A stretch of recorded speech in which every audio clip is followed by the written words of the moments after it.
Welcome to All Things Money. Today, we are going to go over 11 tips and tricks to not overspend at the grocery store. Grocery shopping is a necessary part of life, and the costs can really add up if you are not careful.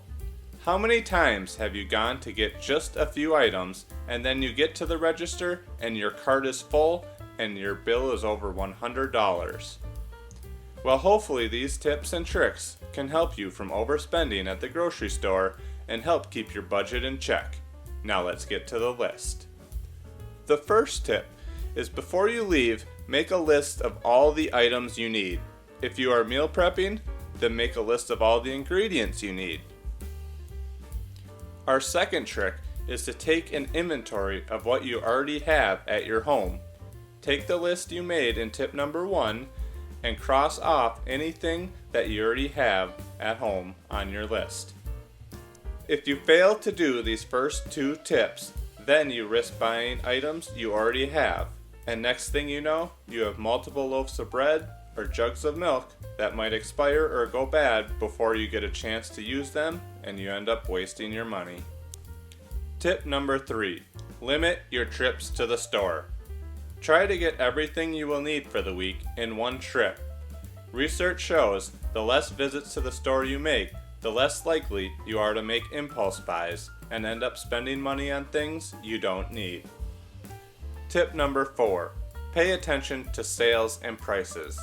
For items that have a long shelf life, like spices for example, keep an eye out for sales on these items, and if you see a great deal, stock up on them while you get a great price if you think you will need them in the near future.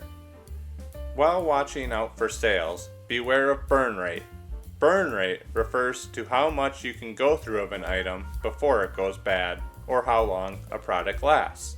While it's great to stock up on items that are on sale, be careful to only get things you will go through in time before they go bad. Chicken is a great item to get on sale because you can freeze them, but something like a chopped salad, that only lasts for about a week, so be careful not to buy too much of something like that because you won't go through it in time. Tip number 5, avoid online shopping for your groceries. Online ordering for your groceries has become a popular thing for some people, but when shopping online, typically there are delivery and other fees added on which will end up costing you more money. Some stores may even hide the fees by slightly raising the prices of the foods so you don't see the feed price directly. Also, online shopping sometimes doesn't have the same sizes that you're looking for and force you to buy a bigger size of something you want, which will end up costing you more money. Tip number 6, don't be afraid to try generic brands. Many stores have their own specific generic brand for food or products, and these generic brands are typically a noticeable amount cheaper than premium brands. Whether it's meat, ketchup, cereal, or beverages, oftentimes these items taste so similar to the premium brand name version that you wouldn't be able to tell the difference in a blind taste test, all while getting them at a discounted price. Tip number 7, take advantage of credit card cash back. Most credit cards nowadays give at least 1% back on all purchases, but there are tons of credit cards out there that offer 3% or more cash back on groceries. Make sure to use these credit cards during your visit to rack up some cash back on something you need to get anyways. Tip number 8, establish a grocery circuit. You may notice different grocery stores have better prices on different types of food. Often, at one store, you will find the meats to be cheaper than at other stores, but these other stores will have better prices on produce. If you establish a grocery circuit to get each type of food at where it's cheapest, you can often save a good amount of money. This may not always be worth the extra time and effort to go to multiple stores, but if you are buying a lot of stuff, it can be worth it on how much you can save.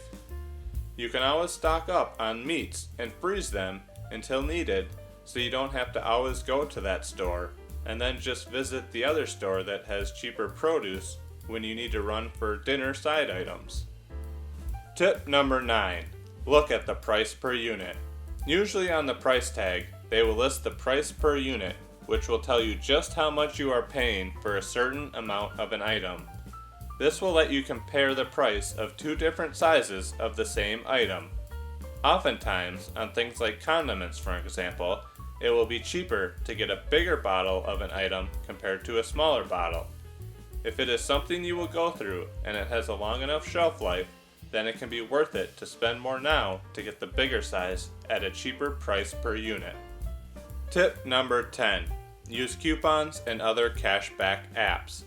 A lot of stores will have a catalog either on their site or at the entrance to the store that has many coupons, deals, or sales currently going on.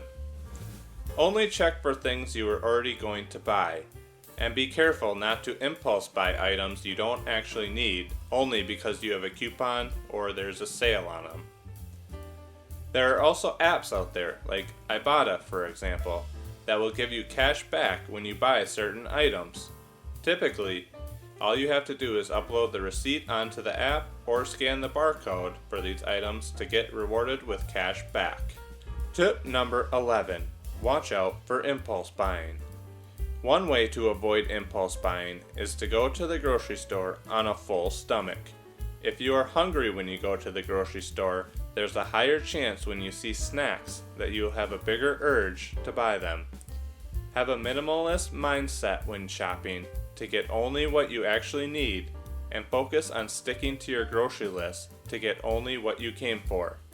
By sticking to your list, try to get in and out of the store as soon as possible so you spend less time in there and it will reduce the chance of impulse buying. Hopefully, you found a few of these tips useful and it will help you save some money the next time you are grocery shopping. As always, please like this video and subscribe to our channel to see more useful videos like this in the future.